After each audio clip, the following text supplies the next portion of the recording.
Halo guys, kembali lagi di channel Dian Wijaya. Nah, pada video kali ini gue bakal bahas alur cerita komik yang berjudul Novel Extra. Sebelum kita masuk ke dalam videonya, buat kalian yang belum subscribe dulu guys. Oke, tanpa basa-basi lagi, kita langsung masuk ke videonya. Diceritakan di episode sebelumnya, kalau Kim Ha Jin menerima sebuah pesan yang misterius di laptop miliknya. Ia pun juga tidak menyadari kalau dia mendapatkan pesan tersebut. Kembali ke masa sekarang. Di sini diceritakan kalau di Academy Cube terdapat sebuah klub, atau bisa disebut juga sebagai organisasi kecil yang dijalankan oleh para kadet. Di sana terdapat banyak sekali macam-macam tipe klub, seperti akademisi, seni bela diri, pengalaman langsung, hobi, dan lain-lain.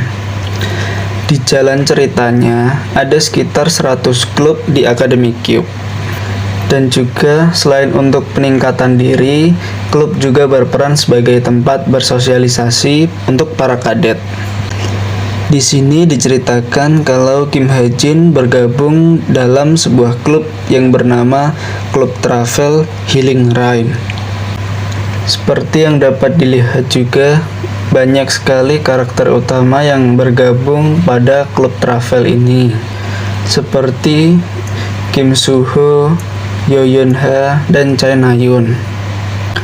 Itulah salah satu alasan mengapa Kim Ha Jin mengikuti klub ini. Di sana terlihat seorang pria yang bernama Oh Han Hyun. Dia adalah ketua klub travel ini. Ia berbicara, "Terima kasih atas partisipasinya di klub travel kami. Ada banyak sekali orang-orang hebat yang bergabung di antara anggota baru tahun ini. Saat aku dapat formulir pendaftarannya, aku bertanya-tanya, apakah ini nyata? Omong-omong, izinkan aku untuk menjelaskan lagi tentang klub travel kami, Healing Rain. Tujuan utama klub kami adalah istirahat. Kita akan menggunakan portal untuk melakukan perjalanan keluar cube sekali atau 2 kali tiap bulan.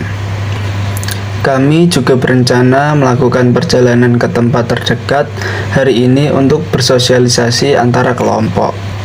Hari ini kita akan pergi ke Seoul," ucap ketua klub tersebut.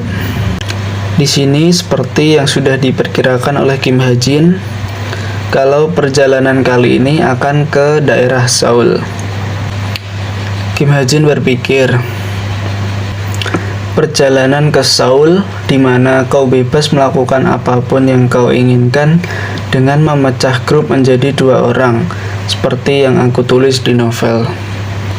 Tujuanku hari ini adalah Museum Senjata Seoul, di mana cerita utama yang pertama akan dimulai. Aku akan menemani karakter utama menuju ke sana dan juga akan menyelinap ke cerita utamanya. Itulah yang dipikirkan oleh Kim Ha Jin. Kemudian ketua klub menyuruh para anggotanya untuk membentuk kelompok dengan maju ke depan dan mengambil undian. Kim Ha Jin dengan wajah terkejutnya malah menjadi satu kelompok dengan Yo Yun Ha. Kemudian Yo Yun Ha berkata kepada Kim Ha Jin, "Kita akan pergi sendiri-sendiri," dengan nada yang kesal. Kim Ha Jin pun menjawab, "Oh, oke." Kemudian Yo Yun Ha menjawab kembali, "Oh iya, bukankah sudah kau bilang untuk bicara denganku dengan formal? Ini peringatan kedua untukmu, dan tak akan ada yang ketiga kalinya," ucap Yo Yun Ha sambil menatap dengan tajam ke arah Kim Ha Jin. Cerita pun kembali berlanjut di Museum Senjata Nasional. Di sini diceritakan kalau di museum ini terdapat pemeran replika senjata terbesar di Korea.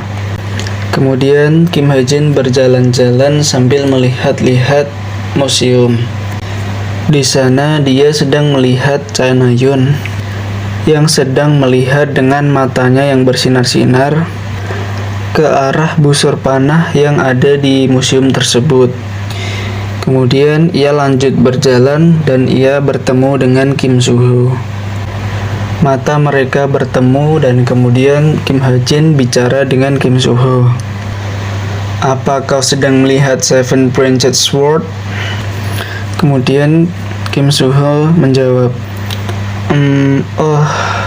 Kemudian Kim Ha-jin menjawab lagi, "Aku adalah Kim Ha-jin." Lalu Kim Soo-ho berkata, "Benar, maaf, aku agak lupa tadi. Kau adalah orang yang memilih pistol kan? Jadi kau gabung klub travel juga. Kurasa di sana ada pameran senjata api. Apa kau mau ke sana?" ucap Kim Soo-ho.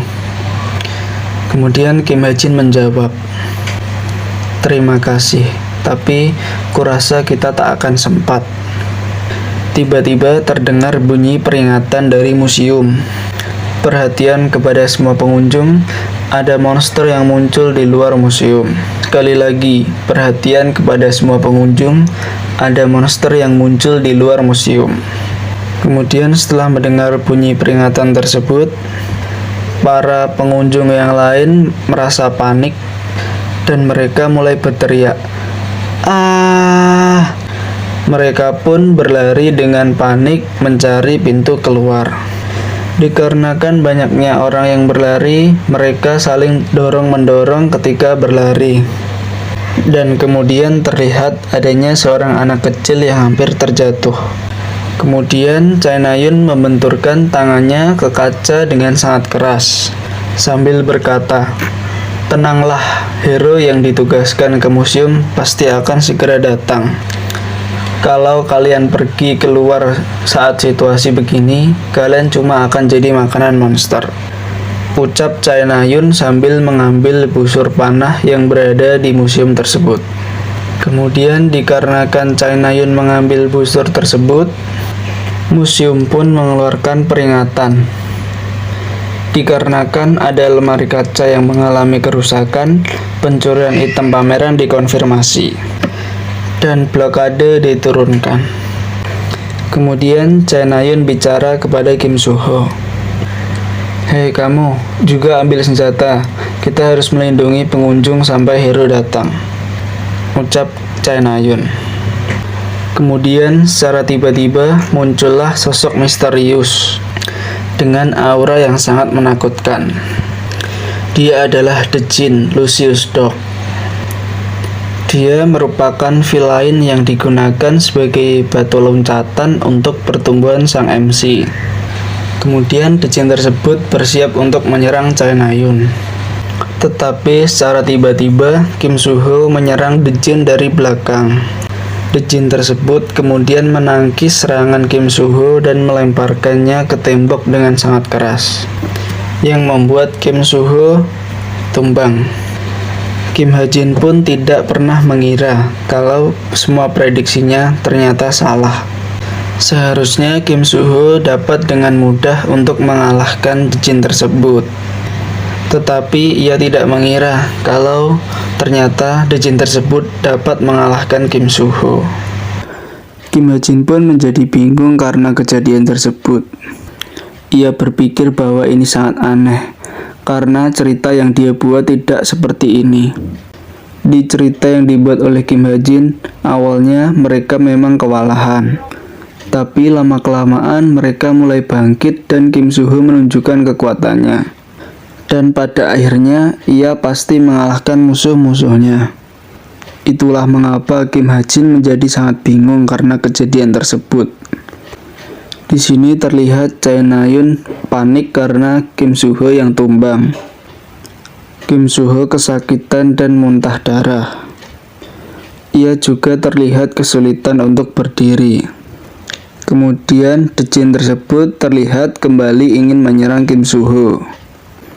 Chai Na-yun yang menyadarinya panik dan menembakkan panahnya ke arah The Jin. Panah-panah tersebut berhasil mengenai The Jin dan tertancap di tubuhnya. Tetapi sayang sekali, serangan tersebut tampaknya tidak berpengaruh terhadap The Jin tersebut. Chae Na-yun dibuat kaget karena serangannya tidak mempan. Kemudian Chae Na-yun pun tetap menyerang Dejin tersebut walaupun ia tahu kalau serangannya tidak mempan. Dan kemudian ia melihat kalau Dejin tersebut menerima semua anak panahnya dengan senyuman yang jahat. Kemudian Dejin tersebut mulai menyerang Chae Na-yun. Kim Soo-ho pun bangkit dan mulai menyerang Dejin itu. Kemudian Kim Soo-ho bertarung dengan Dejin itu dengan sangat sengit. Serangan yang dibuat oleh Dejin itu dapat melahap senjata milik Kim Soo-ho. Kemudian Dejin itu menyerang Kim Soo-ho dengan sangat ganas dan dapat memojokkan Kim Soo-ho. Tetapi tiba-tiba Dejin itu terkena serangan anak panah dari Chae Na-yun. Dejin itu pun menjadi sangat marah. Dan ia menyerang Chae Na-yun menggunakan tangannya yang dapat berubah menjadi cakar yang sangat panjang.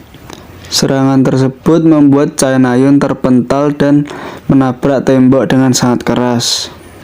Karena serangan tersebut, Kim Ha-jin pun menjadi sangat panik. Ia kemudian berpikir, kenapa isi dari novel tersebut sangat berbeda dari yang ia tulis. Ia pun mencoba untuk tetap tenang. Kemudian ia terlihat sedang mengisi pelurunya dengan tangan yang gemetar. Ia kemudian berpikir kalau ia bahkan tidak akan bisa menggores Dejin itu dengan peluru ini. Dan merupakan hal yang mustahil untuk menghasilkan damage yang tinggi.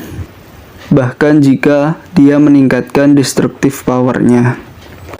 Kemudian Kim Ha-jin terlihat seperti sedang mengetik sesuatu. Ternyata ia sedang mengubah pengaturan untuk mana bulletnya. Mana bullet tersebut sekarang memiliki atribut dan kekuatan destruktifnya menjadi lebih besar. Kemudian terlihat ia mengisi pelurunya dan memasukkannya ke dalam pistol. Kemudian ia membidik ke arah Dejin itu menggunakan peluru yang memiliki atribut light atau cahaya, yang merupakan kelemahan dari Dejin yang memiliki atribut dark atau kegelapan. Kemudian ia berteriak dan meminta Kim Soo-ho untuk menyingkir dari situ. Kemudian ia menembakkan pelurunya ke arah Dejin itu dan mengenainya. Serangan itu memiliki dampak yang sangat besar kepada Dejin itu, sehingga dapat membuat salah satu lengannya hancur. Dejin itu terlihat sangat kesakitan karena hancurnya tangannya. Serangan tersebut berhasil mengulur cukup waktu bagi Kim Soo-ho untuk mengumpulkan kekuatan yang dapat untuk mengalahkan Dejin itu. Kemudian ia mengeluarkan satu tebasan yang sangat kuat ke arah Dejin itu dan berhasil menumbangkannya sampai Dejin itu tidak bisa bangkit kembali. Di sana terlihat kalau Kim Ha-jin dan Chae Na-yun sangat kelelahan akibat pertarungan yang terjadi. Kemudian Kim Soo-ho menepuk punggung Chae Na-yun dan berkata, "Apa kau baik-baik saja, Na-yun?" Tetapi Chae Na-yun malah menampar tangan Kim Soo-ho dan membuat Kim Soo-ho terkejut. Kemudian Kim Ha-jin berbicara, "Biarkan dia sendiri dulu. Aku yakin kakaknya akan datang dan segera menenangkannya," ucap Kim Ha-jin. Karena itulah yang seharusnya terjadi di dalam novel. Tetapi setelah mendengar perkataan Kim Ha-jin, Kim Soo-ho dan Chae Na-yun malah menatap Kim Ha-jin dengan tatapan kosong. Kemudian Chae Na-yun berkata, "Kamu, apa yang baru saja kamu bilang?" sambil batuk dengan sangat keras. Cerita pun berlanjut. Kemudian di sana terlihat ada monster-monster yang sedang mengamuk. Tanpa berlangsung lama, terlihat Yeon Sung-ah berhasil mengalahkan monster-monster itu dengan sekali serang. Kemudian terlihat seseorang muncul dari ambulan dan berkata kepada Yeon Sung-ah, "Wakil Guildmaster, situasi darurat di luar museum telah berhasil dihentikan." Kemudian Yeon Sung-ah menjawab, "Syukurlah, bagaimana situasi di dalam museum?" Kemudian pria itu menjawab lagi. Seorang dejin muncul tetapi dia langsung dapat dibereskan. Kebetulan saja ada 3 kadet cube di dalam sana. Kemudian Yun Sung Ah bertanya, "Aha, patut dihargai. Siapa saja mereka?" Kemudian pria itu menjawab, "Mereka adalah Cha Na-yun, Kim Soo-ho, dan..." Setelah mendengar kata itu, Yun Sung Ah langsung berlari meninggalkan pria itu, tanpa mendengarkan perkataannya sampai selesai.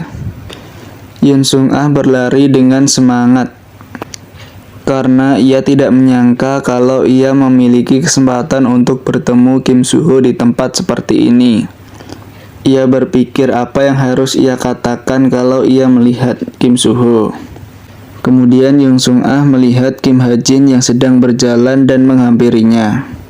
Dia pun bertanya, "Halo, apa kamu melihat seorang kadet yang bernama Kim Soo-ho?" Kim Ha Jin pun menjawab, "Kim Soo-ho ada di dalam." Kemudian Yun Sung Ah berterima kasih dan melanjutkan perjalanannya mencari Kim Soo-ho. Cerita pun berlanjut. Terlihat Kim Ha Jin sedang duduk di kursi sambil memegang laptopnya. Ia pun membuka laptopnya dan berpikir. Yun Sung Ah yang mendadak menyapaku sungguh membuatku terkejut. Apakah situasi ini juga terhubung dengan berubahnya jalan cerita? Aku perlu memeriksanya. Kemudian Kim Ha Jin pun berpikir kembali. Karakter asing bernama Kim Ha Jin telah terlibat, tetapi keberadaannya tidaklah terlalu penting. Sejauh ini situasinya telah berkembang tanpa adanya masalah. Jadi, aku sudah pasti tidak terlalu penting sehingga bisa mempengaruhi jalan ceritanya.